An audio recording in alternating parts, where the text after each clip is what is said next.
Good evening, ladies and gentlemen, and welcome to this esteemed mod spotlight. I say esteemed because this is my favourite mod for Mount&Blade Warband, Prophecy of Pendor. It is so well developed in version 3.611.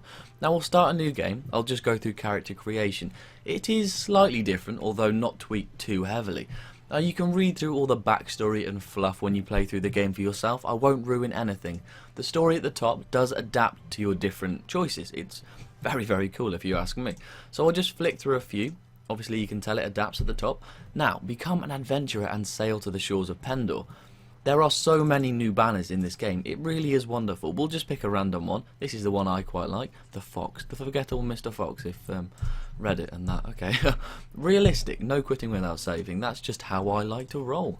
Sir, mod of Yule. Because Prophecy of Pendor is a module for the game, of course. Now we'll just add loads and loads of, well, not loads, but random skills at the moment. It doesn't matter too much as I'm not doing a full playthrough of the game. Crossbows, yeah, why not? Throwing, yes, why not? Now, there are loads and loads, well, I think hundreds of new items in the game. As you can see, this kind of cloaky monk travelling thing is obviously new. And I think I mean, there you are, that's my banner on the shield. Okay, anyway, that's off the point. So we can change the skin, obviously, the things you can do in the normal base game. Nothing new. We'll whiz past it, we'll be really old, we'll have slightly darker hair, randomise. Go. Right. Okay, by the grace of the divine, you arrive in Pendor, a land plagued by constant strife for 150 years. Again, fluff, but very interesting fluff. We can now choose where to start our adventure, joining a caravan to Sarleon, in the kingdom of Sarleon, or Ravenstern, or the Fyrdsvein, or the Empire. We'll go to Ravenstern, I think. So read through all this properly when you do play through it. I thoroughly recommend it. Now this is obviously the starting. Ooh, bandits attacking in the city. Ooh, what am I going to do? Shoot him in the face with my crossbow, of course. And then, you know, put a spear through his stomach. But all the same, really. And then, this is where the game starts to get interesting. You talk to this guy, everything's very similar, you're like, oh, is there anything different? There is indeed. So, we will press tab, obviously, to exit. Now, this is the world map, and this is the, well, obviously not the best thing about the mod, but one of the most amazing things, that someone's come up with this whole new set of lore, a whole new continent to explore, Pendor. Now, the kingdom of Ravenstern, the Blues, that's King Gregory IV's kingdom, and they are the Vegirs, basically, the Vegir equivalent in the Prophecy of Pendor world. They have mounted horsemen. Well, okay, mounted horsemen, everyone has mounted horsemen, you may say, yes. These guys are called Ravenstern Mounted Rangers, and they are the most badass troops you will ever have in your life. Apart from, on that topic, well, we'll glance around the world map. As you can see here, and this is the plains of the Jatu, and you will meet the Jatu when you play. They are basically like Genghis Khan and his horde, but on steroids. So, I mean, you have fun with that. Now, in the game, it is very wonderful, because all around this map are random spawns. And, well, not completely random, they all have a backstory. Again, just so wonderful. So, maybe one time in the Fyrdsvein, these guys, Yavik's home, in the Fyrdsvein lands, a huge 500-man army will spawn and then completely destroy most of the Fyrdsvein lords, and then the kingdom of Sarleon's troops, and obviously Marshal and King, etc., they will come and just take over Yavik's home, and then it's over so quickly, but it really adds, it makes the game seem dynamic, I think is the right word, and I will stand by that. So, there's the world map, absolutely amazing, and I really will say it's amazing again that someone has managed to come up with this whole new lore. It's, you know, J.R.R. Tolkien came up with lore and things, and these guys are basically equivalent. So, what was I going to do next? Right, so we're down here in Ravenstern, because this is where we started, of course. Now, this is the party menu. I think it looks slightly different. It's very nice. So now, when we recruit people, and this is the... well, this is a slight difference from the game. So we recruit volunteers, and then it costs 20 each. So it's, well, Prophecy of Pendor is known as a very hard mod. One of the hardest mods for Warband, in fact. And obviously the main hurdle of any playthrough is starting up, and that is made 10 times harder in Prophecy of Pendor. There are many factors affecting this difficulty, one of them being the price of new recruits, obviously, but we were quite lucky with our choices that we have actually very, very good starting capital.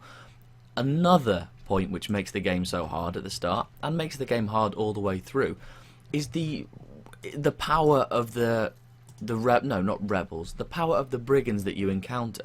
So I will just attack this outlaw band, for instance. Come on, right. Oh, what's this, eh? I hope hell there's enough room for you and all your ancestors. Okay, charge the enemy. Now, I'll only do this quickly. I'll cut out soon, but if we ride very, very quickly, and I have got the game on very, very normal difficulty settings. The maps are very big, and I think a lot of them are custom as well. It's going to take a while. I do apologise. So, when I go and attack these guys, I'll let one of them hit me, and I will let them. It's not because I'm rubbish at the game or anything like that, of course. Now, these are the complete bog standard peasant rebels that you encounter at the start of any game. And look, one of them did 12 damage to me straight out of the bat. And this creates a problem, obviously, for starting up, like I was saying. And it means that you can't just steamroll from where... Well, once you've picked your character, you can't just go and take out a whole group of bandits by yourself. I really think it adds to the game. Right, we're going to... Oh, we can't retreat, apparently. Right, I'm going to cut until I've won the battle, and I'll see you in a second. Ta-da! I'm back. You are victorious. Right, so we'll leave that battle. It kind of goes against what I said, that the starting game is hard when we completely wiped out their army, but that was actually very, very lucky. And I got some really lucky shots. We'll take some prisoners, and now this is where Prophecy of Pendor shines. As well as the lore and the story, the very, very deep story, it's the zillions of items. Obviously not zillions, just use some common sense. Oh, we can switch out our Deshar mail skirt. Sorry, that's something to do with the game. So there's all these items that 7 people dropped. And this obviously makes the game slightly easier at the start, because once you've taken out a small group of bandits, you can then sell all their items in the nearest city for money, and then obviously to buy troops, etc. And it does seem very easy, but that is not the case. Now, if we go into the main city of our kingdom, and we could go to marketplace, if we go onto arms, just to have a look at how many different weapons and things there are, weapons, shields, just have a look at the sheer multitude, and then look at the armor merchant. Look at all the different things. It really blows my mind how someone put all this together. It's a work of art, really. Horse merchant, lots of different ones, less at the start of the game, but they do pop up very, very soon.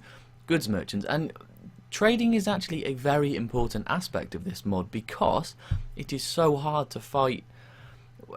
It's easy-ish to fight brigands, but then when you move to the next level, the difficulty becomes infinitely harder. There are some amazing, unique spawns. Companies of adventurers, only 12 strong, but can take out a 100-man army. It's quite incredible. So you can... Well, actually, I shouldn't have gone out. So you can speak with the guild master, obviously, accept how is trade around here, and you really should take note of the things that he says and work it into your trading. We'll leave now. Okay. That's Ravenstern. I can't show you any troop trees, and I'm not sure I want to at the moment. And this mod spotlight will be different to the others that I'm about to do, because a lot of the charm, and it really is charm, of Prophecy of Pendor is based on the story, the plot, and the lore.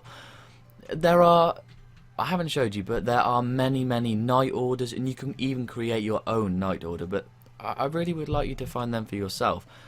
The first time I found anything like that, I was truly amazed, and it blew me away a bit, so I'd like everyone to experience the same.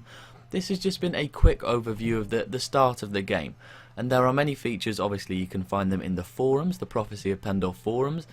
I'll leave a download link in the description. I really do hope you liked it. Other mod spotlights to come will be different, because they're less story orientated and more items and gameplay mechanics, etc. So yeah, thank you very much for watching.